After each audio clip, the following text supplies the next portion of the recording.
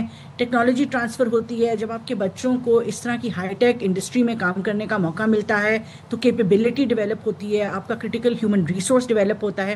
اور انشاءاللہ آگے جاتے ہوئے ہم دیکھیں گے کہ پاکستان سے بننے والا جو میڈ ان پاکستان کروم بک ہے اس کو ہم دنیا میں ایکسپورٹ کریں گے.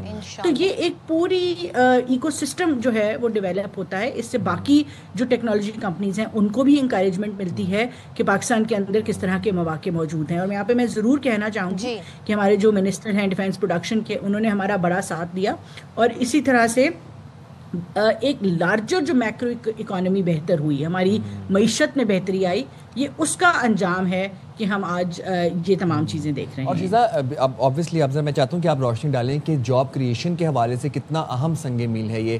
اسکل ڈیولپمنٹ کا جو ایک گیپ تھا، پاکستان آج سے کچھ عرصہ پہلے تک لیبر تیار کر رہا تھا جو کہ سعودی جاتے تھے، جو کہ گلف والی کنٹریز میں موسٹلی جاتے تھے، وہاں ریکوائرمنٹ ہوتی تھی. اب یہ جو گوگل کی پریزنس ہے پاکستان میں، اسکل ڈیولپمنٹ ہوگی، اور وہ جو ویکیوم ہوگا، exactly high tech skill development ہوگی، اور وہ جو ویکیوم میں کریٹ ہوا تھا وہ بھی کور ہوگا. اینڈ لاسٹلی یہ بھی بتائے گا کہ آبویسلی اب جب یہ گوگل کروم بک کی اسمبلی لائن پاکستان میں آئے گی تو اس کے بعد پھر انٹرنشپ کے مواقع پرووائڈ کیے جائیں گے انجینئرس کو، ہمارے بچوں کو. جی ایبسلیوٹلی.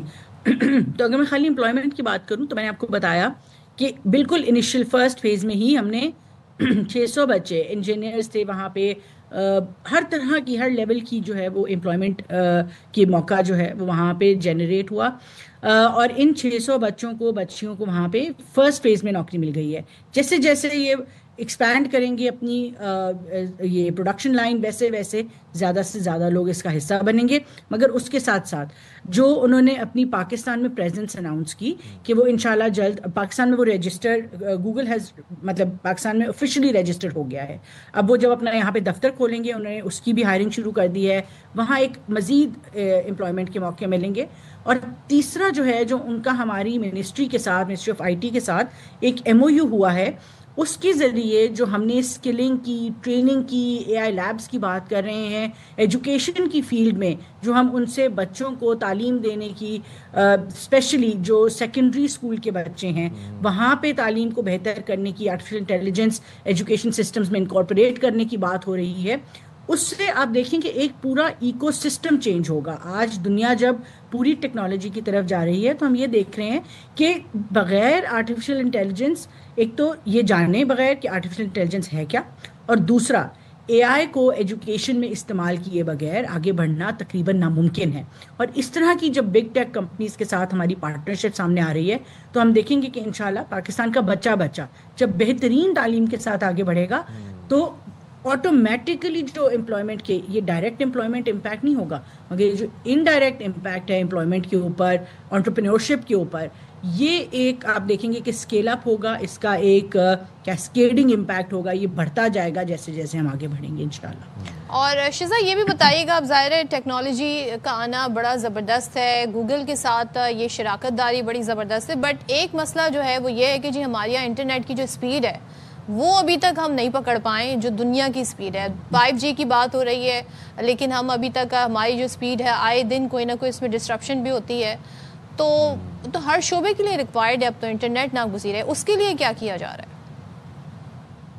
میں نے یہی بات اب کچھ عرصہ پہلے آپ کے ابھی جب شو پہ میری ہوئی تھی اسی طرح سے آپ سے گفتگو، تو آپ نے بالکل درست فرمایا. میں دوبارہ سے ریٹریٹ کروں گی کہ پاکستان میں اس وقت جو انٹرنیٹ ہے وہ 274 میگا ہرٹز کے اوپر چل رہا ہے. میں عام لوگوں کو کے لیے اس طرح سے سمجھانا چاہوں گی کہ آپ کے پاس اس وقت 3 لین کی سڑک ہے، مگر گاڑیاں آپ کے پاس جو ہیں وہ 8 سے 10 لین کی اس کے اوپر چل رہی ہیں، جس کی وجہ سے ہماری انٹرنیٹ کی ٹریفک جو ہے وہ چوک ہوتی ہے.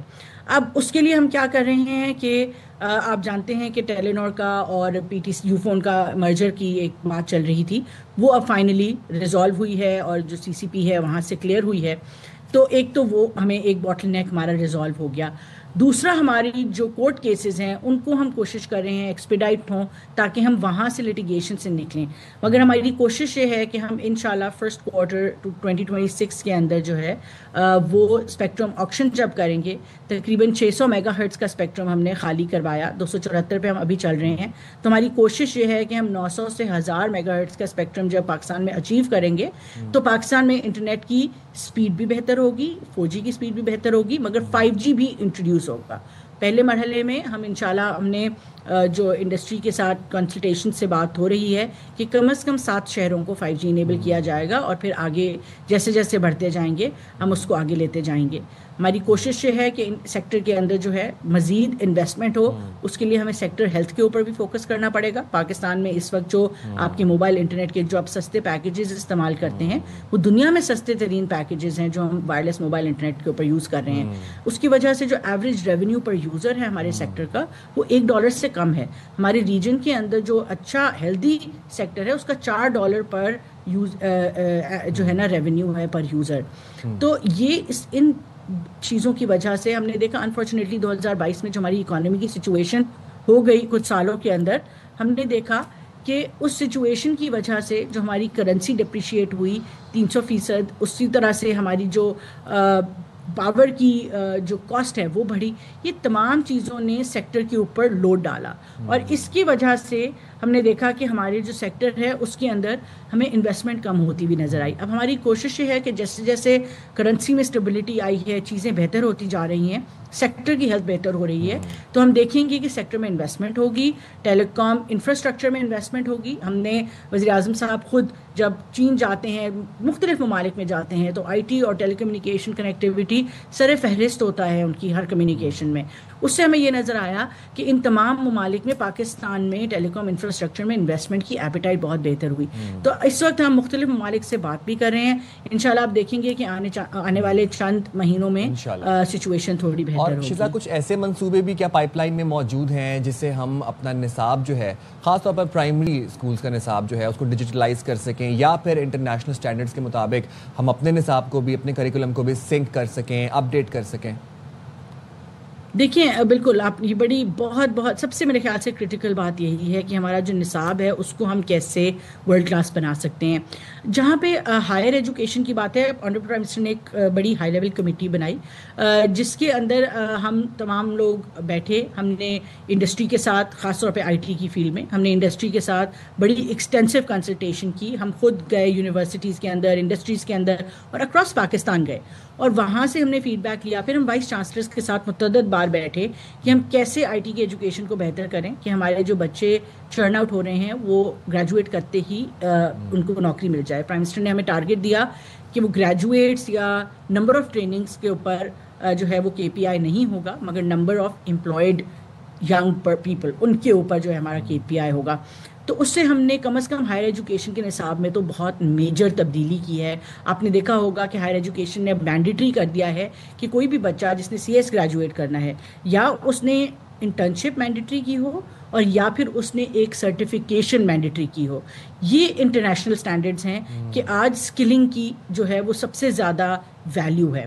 جہاں تک لوور ایجوکیشن پرائمری سیکنڈری کی بات آتی ہے، اسلام آباد کی جو کہ ہماری جورسڈکشن میں اس وقت آ رہا ہے، اگر میں بات کروں تو ہم نے منسٹری آف آئی ٹی نے اپنے بجٹ سے، اپنے فنڈ سے پورے اسلام آباد کے 432 اسکولس کے اندر فائبر ڈپلوائے کرنے کا منصوبہ شروع کیا.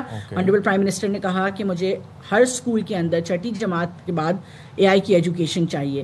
تو پہلا جو باٹل نیک تھا وہ انٹرنیٹ، ریلائبل انٹرنیٹ کنیکٹیوٹی تھا. زیادہ تر اسکولس کے اندر وائرلیس موبائل کے ذریعے جو ہے وہ انٹرنیٹ آ رہا تھا.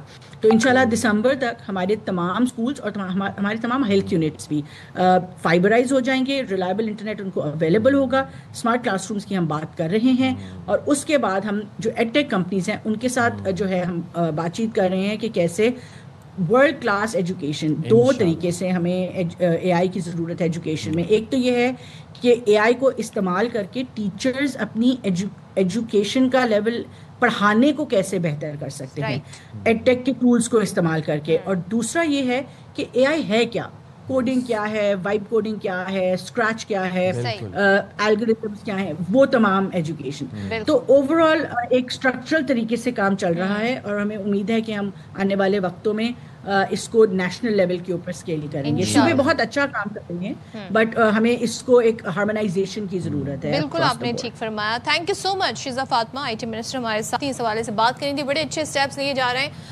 اب دیکھنا یہ ہے جی کہ اس میں مزید کیا انوویشن آتی ہے. بالکل جی، اور ہم پر امید ہیں، اور وہ وقت بھی دور نہیں ہے کہ جب بچے میٹرک بعد میں کریں گے اور ان کی انوینشنز پہلے آئیں گے انشاءاللہ. جائیں گے چھوٹی سی بریک پہ، حاضر ہوں گے بریک کے بعد.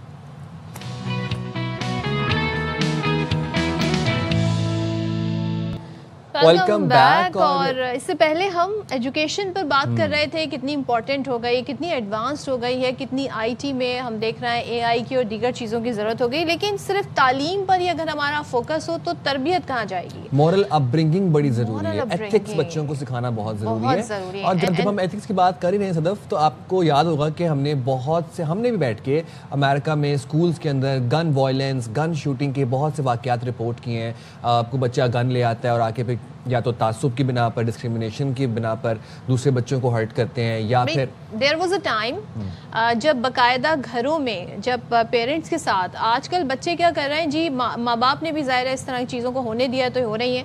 ایک بچہ الگ کمرے میں کھانا کھا رہا ہے، دوسرا بچہ الگ اور اگر کھانا بھی کھا رہے ہیں تو ساتھ میں ان کا موبائل ان کے سامنے آن ہوا ہوا ہے، ٹی وی آن ہوا ہوا ہے، ان کا پورا فوکس ہے.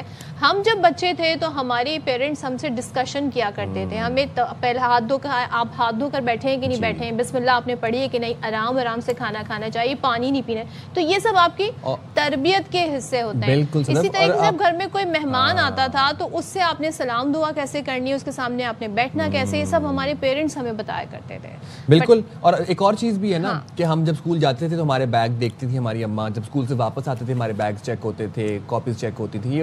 تو اب وہ چیز جو ہے نا، وہ ایک گیپ آ گیا ہے پیرنٹس کے بیچ میں، بچوں کے بیچ میں. بچے اسکول کیا لے کے جا رہے ہیں، اسکول سے کیا لا رہے ہیں، کچھ نہیں پتا. اور صرف یہ بچوں تک محدود نہیں ہے، بہت سارے گرون اپس اور ایڈلٹس جو ہیں ان کو بھی ہم دیکھتے ہیں جی کہ نہ بات کرنے کا کبھی سم ٹائمز انہیں طریقہ ہوتا ہے، بولیں تو بولے ہی چلے جا رہے ہیں. اسی طریقے سے ہم دیکھتے ہیں جی جو آپ جگہ جگہ کراچی میں جو آپ دیکھتے ہیں نا، دیواریں جو کلرفل ہوئی ہوئی ہوتی ہیں، یہ سب کچھ آپ کے مینرز میں، آپ کی پرسنالٹی میں شمار ہوتا ہے.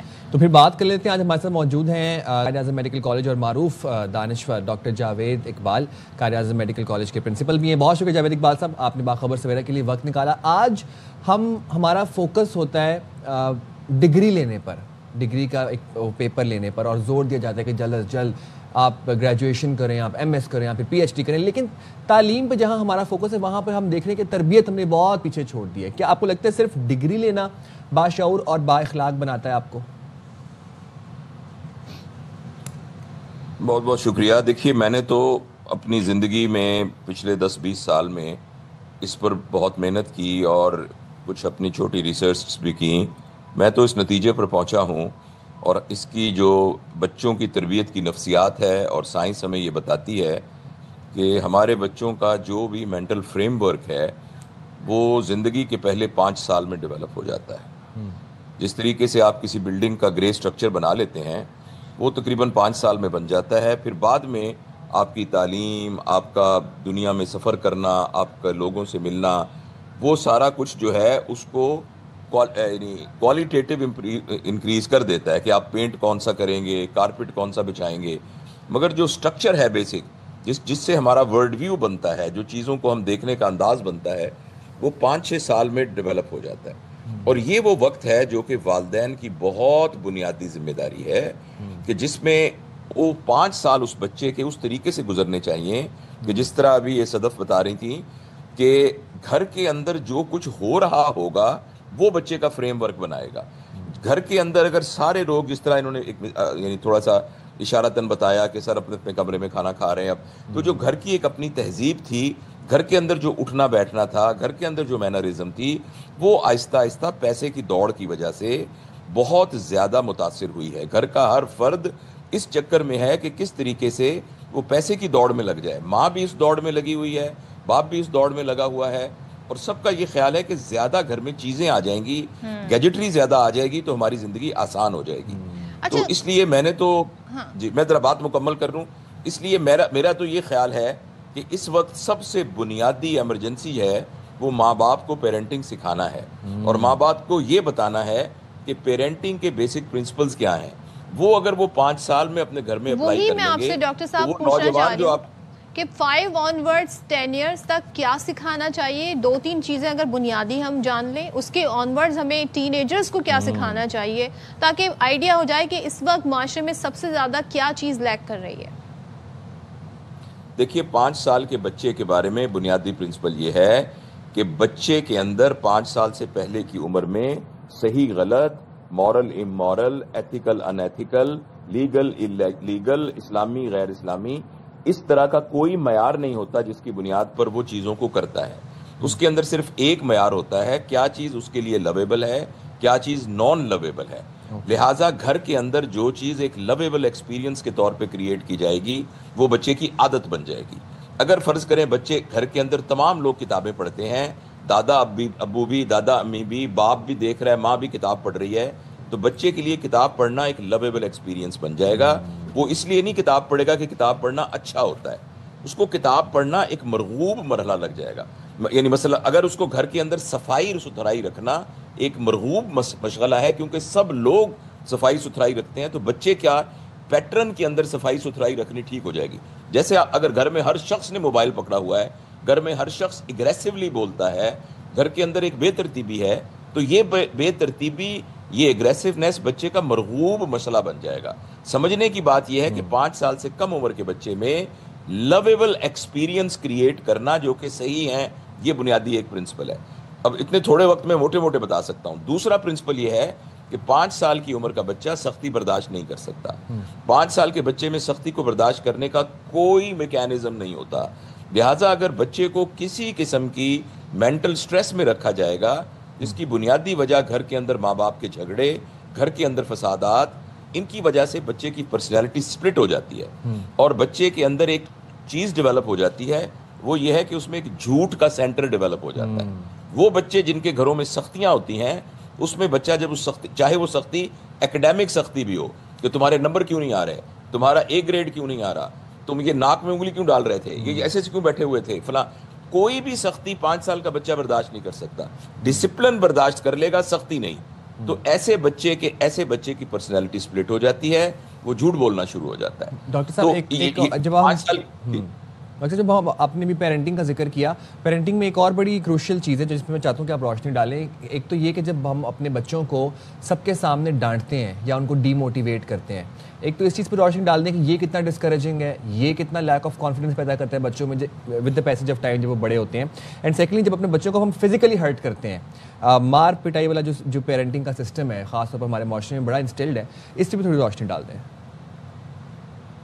دیکھیے بچے کیا بڑوں کو دیکھ لیں, آپ یہاں اس دفتر میں کام کر رہے ہیں, یہاں فرض کریں 10 بندے آپ کے آفس میں اسٹوڈیو میں کام کر رہے ہیں, اس میں سے ایک شخص آپ کو سب کے سامنے ڈانٹنا شروع کر دیتا ہے, اگر وہ آپ کا جونیئر ہے یا آپ کا سینئر ہے. ایک ایڈلٹ اس بدتمیزی کو کب تک برداشت کر سکتا ہے, اور ہو سکتا ہے کسی ایک بات پر ساری زندگی اس سے قطع تعلق ہو جائے. تو بچے بھی بالکل اسی طریقے سے ہوتے ہیں. ہم یہ اصول بڑوں پر اپلائی کرتے ہیں کہ یار بڑوں کسی کو تھپڑ نہیں مارنا. آپ اپنے ورک پلیس پر کسی کو تھپڑ مار دیں تو وہ ساری زندگی آپ سے ناراض ہو جائے گا. لیکن پتہ نہیں یہ والی بات جو نبی کریم کی حدیث ہے کہ مومن وہ ہے جس کے ہاتھ اور اس کی زبان سے باقی مومن یعنی محفوظ رہیں, یہ ہم اپنے بچوں پر کیوں نہیں اپلائی کرتے؟ آپ کے خیال میں ایک ایڈلٹ تھپڑ کھا کر برداشت نہیں کر سکتا, تو ایک بچہ تھپڑ کھا کر کیسے برداشت کرے گا؟ البتہ چونکہ اس میں پاور نہیں ہوتی تو وہ برداشت نہیں کرتا, وہ تھپڑ اس کے اندر سب کانشیس میں اکٹھا ہو جاتا ہے. اور ایسے لوگوں کی نشانی ہوتی ہے جو بچوں پر ہاتھ اٹھاتے ہیں یا کسی اپنے سے کم طاقتور انسان کے اوپر چیختے چلاتے ہیں, کیونکہ ان کو کہیں نہ کہیں لیک آف کانفیڈنس ہوتا ہے, تو وہ اپنا پروجیکٹ کرنے کی کوشش کرتے ہیں. یہ ان کی انسیکیورٹیز ہوتی ہیں. Thank you so much doctor Iqbal صاحب ہمارے ساتھ ہیں. بہت بڑا ٹاپک اس پہ بات کی جا سکتی ہے, لیکن آپ بریک لیتے ہیں, بریک کے بعد واپس آئیں گے. السلام علیکم. باخبر سویرا میں ایک دفعہ پھر سے آپ کو کہتے ہیں خوش آمدید. سائم خان اور صدف عبدالجبار ایک دفعہ پھر سے آپ کی خدمت میں حاضر ہیں, اور آپ دیکھ رہے ہیں پاکستان کے سب سے بڑے نیوز چینل ARY نیوز پہ اپنے سب سے پسندیدہ پروگرام باخبر سویرا, جس میں ہماری کوشش ہوتی ہے کہ ہم نہ صرف کھیل, سیاست اور معیشت کے میدان سے آپ کو خبریں دیں, بلکہ عوامی مسائل پر بات کریں, عوامی ایشوز پر بات کریں, آپ کی بات کریں, آپ ہی کی زبان میں کریں, اور تو اور انٹرنیشنل ایشوز بھی ہم آپ کے سامنے لے کر آتے ہیں. کل ہی آپ نے دیکھا ہوگا جی, جس طریقے سے نیو یارک کے میئر کا انتخاب ہوا ہے, تو بڑی ڈسکشن میں رہی یہ خبر, اور اب تک ہم دیکھ رہے ہیں اس کی بازگشت سنائی دی, کیونکہ ڈونلڈ ٹرمپ جو ہے جب بھی کوئی اسٹیٹمنٹ دیتے ہیں تو وہ خبروں میں آ جاتے ہیں. جب یہ ساری کیمپین چل رہی تھی نیو یارک کے میئر کے لیے, تو ڈونلڈ ٹرمپ جی کافی زیادہ خائف تھے ممدانی سے, اور وہی کہتے تھے جی کہ یہ تو جی کمیونسٹ ہیں, یہ جیت کے دکھا دیں, جیتے تو میں ان کے فنڈ روک دوں گا.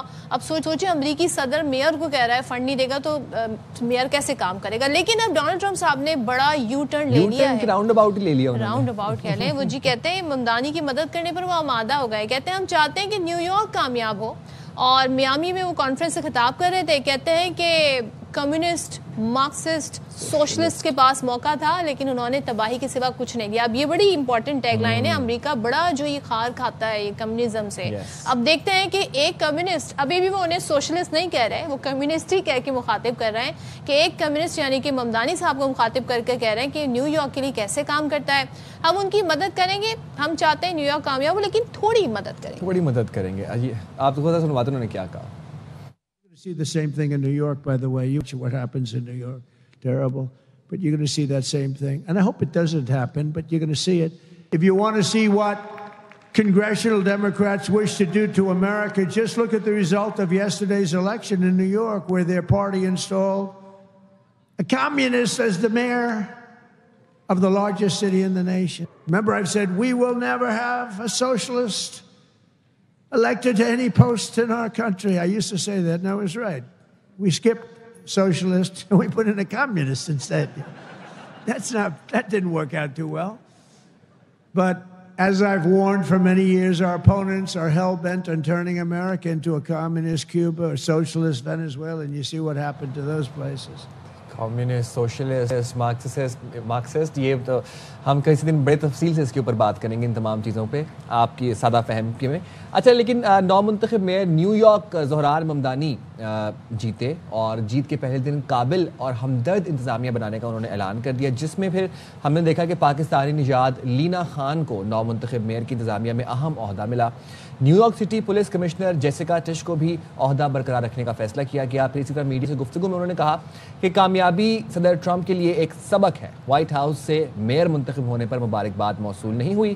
نیو یارک کی ترقی کے لیے ٹرمپ کے ساتھ مل کر کام کرنے کے لیے تیار ہوں, اور نیو یارک کے شہری اب میری ذمہ داری ہیں, ان کی زندگی بہتر بنانے کے لیے ہر ممکن کوشش کروں گا.